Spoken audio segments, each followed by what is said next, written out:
This is the new Porsche Cayman, but have Porsche made it awesome again? You see, the Cayman's a little bit like Burberry. When it first came out, it was pretty cool, everyone liked it. But then it went through this period of being a bit turbocharged and chavvy. But now, you don't just have to have it with a 4-cylinder turbo. You can get it with a 4-litre naturally aspirated flat 6. Now I'm going to find out just how good this car is by doing some serious motoring journalism. I'm Matt Watson and you're watching CarWow. Let's start off by talking about the price, because the Cayman is the cheapest Porsche you can buy. It's a bit odd when you consider that it's probably the best Porsche you can buy. Oh well, still not really cheap anyway, it's a Porsche after all. It starts from £46,000, though this GTS is £64,000. It's like they just got the two numbers and flipped them around. Let's talk about the design. It's a 718 Cayman, good looking 2-seater coupe, and being a Porsche, it's got real exhaust. Oh yes people, I am going to poke a Porsche with a stick. Look real. I think this diffuser is a little less real, but it all looks fine. Oh, and you've got a poppy-uppy spoiler there, and the Porsche badge very big on the back so that everyone knows. Moving around the side, it's nice shape. Because this is the GTS, you get these satin black wheels. Really nice, 20 inches. You also get just one strake in the air vent there, which feeds air into the mid-mounted engine. Sleek, low car, and look, you've got your badging down the side for this GTS model. Slightly different on lower spec cars. The front bumper isn't quite so aggressive. I like it on this GTS. It's got a bit more purpose to it. It's a nice looking car. This paint though, this green paint, if you like it, it's going to cost you over £1,000. It's an option. Anyway, let's check out the interior. Alrighty then. These Caymans have an awesome driving position. You sit nice and low. There's enough adjustment that even if you've got quite long legs, you should be fine. How about if you're a tall person? Well, you should just about be okay as well. The steering wheel does move enough so you can have it exactly where you want it. I love the driving position in these things, and it feels properly sporty the way you have this central tunnel here. I think that's nice as well. An old-fashioned analog rev counter and speedometer. Though you do have the digital option there, and then there's a separate digital screen which has sat-nav and stuff like that in it on the right. I prefer this than the dials that are fully digital in the new 911. Not so keen on the old infotainment system though. It looks a little bit archaic, but it's good to have buttons for things like your fan speed and stuff like that, so you can just quickly do it when you're driving rather than faffing around in a screen. As for storage, not going to expect much, but we should tick it off. No, big bottles ain't going to fit there.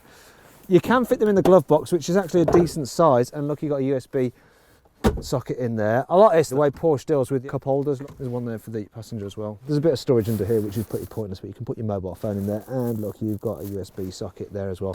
The quality, Porsches just feel so solid, and the materials are lovely. In this GTS, you get Alcantara on the seats and on the body panels, which is really nice.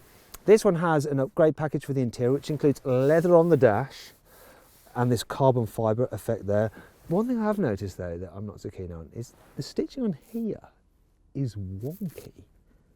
I think that's the first time I've seen wonky stitching in a Porsche. Let's move on to the boot. Actually, I mean the fruit, the front boot. So the capacity is 150 litres, which doesn't sound like much, but there is room for, I've only got 2 of them, but you can fit 3 carry-on size suitcases. And I'm a bit like a cat, that I like to get into like empty boxes and stuff like that. So there's room for a human in here as well, sort of. God, this is supposed to be proper car review, sorry.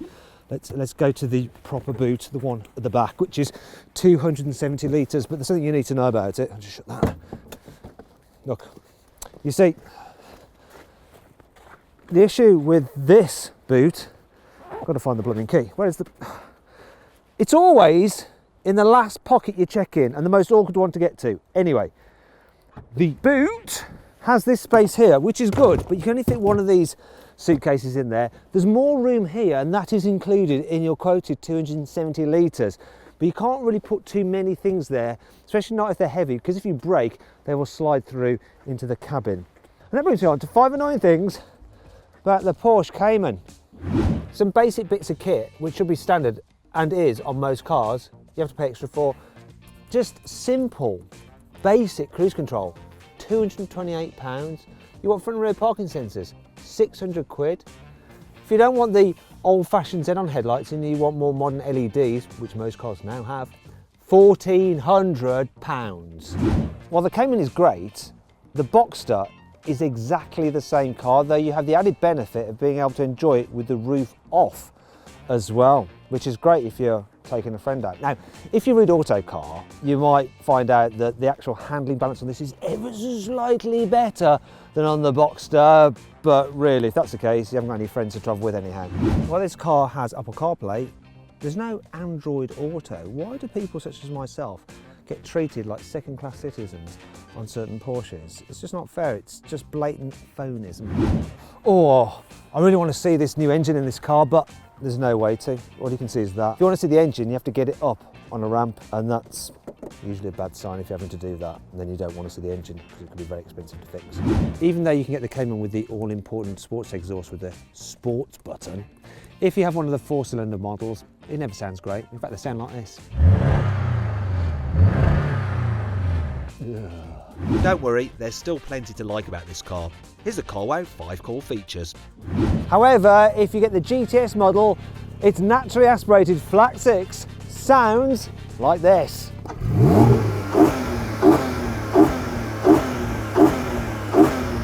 Yeah, they're good! The GTS also gets adaptive dampers as standard with a softer setting. Also rides 10mm low to the ground than the standard Cayman. The GTS also gets bigger brakes than the entry-level Caymans for improved stopping power, and you can upgrade them to carbon ceramics if you've got an extra £5 spare. Unlike with many modern sports cars, you can get the Cayman with a manual gearbox. Sorry. You can also get a limited slip differential across the rear axle, and that's really handy when you find yourself on a skid pan with snow on it.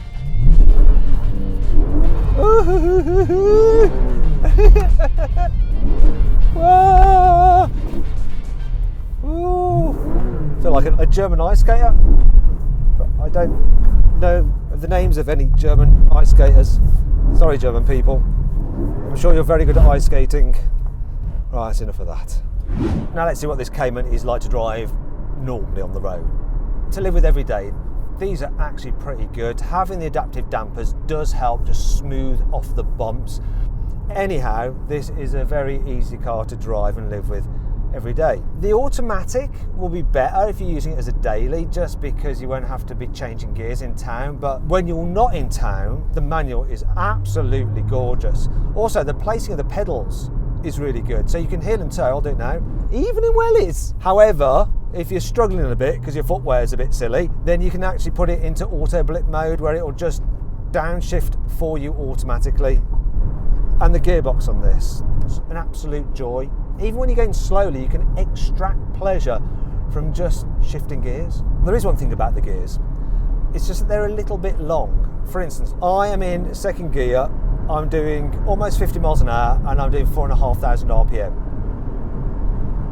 I've got another like 2,500 RPM to play with, which means that you don't really get the opportunity that much to totally wind this car up in second gear.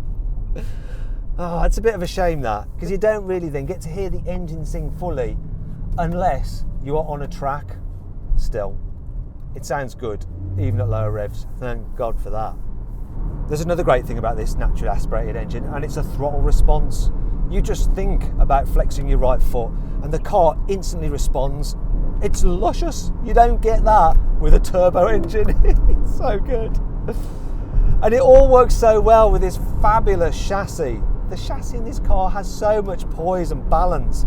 It just grips and gives you loads of confidence. Oh, it's wonderful. And the steering, super responsive. You can really feel what's going on underneath you. You're just so connected to the car. I absolutely love it. I actually think it feels a bit better to drive than the 911, though. God, I can't believe I said that. But it's true. Now, I'd rather have a 911 just because it's a 911, but really, objectively, this is better. This car's supposed to do 0 to 60 in 4.5 seconds, but let's see what I can do on this damp surface in my wellies. Excuses, excuses. Come on. not bad. Come on, traction. Get into second and just let it wind up. Well, there we go, 0 to 60 in 5.1 seconds. Not too bad at all, considering. However, if you want reliable launches in the wet, and to go much quicker than that, you want a Porsche 911 Turbo S. Click on the pop-out banner up there to watch the video. So then, what's my final verdict on the Porsche Cayman? Should you go right ahead and buy it? Should you go right ahead and buy it? Should you go right ahead and buy it, or should you just go right ahead and buy it? Well, I reckon you should just go right ahead and buy the Porsche Cayman, especially the 4 litre GTS.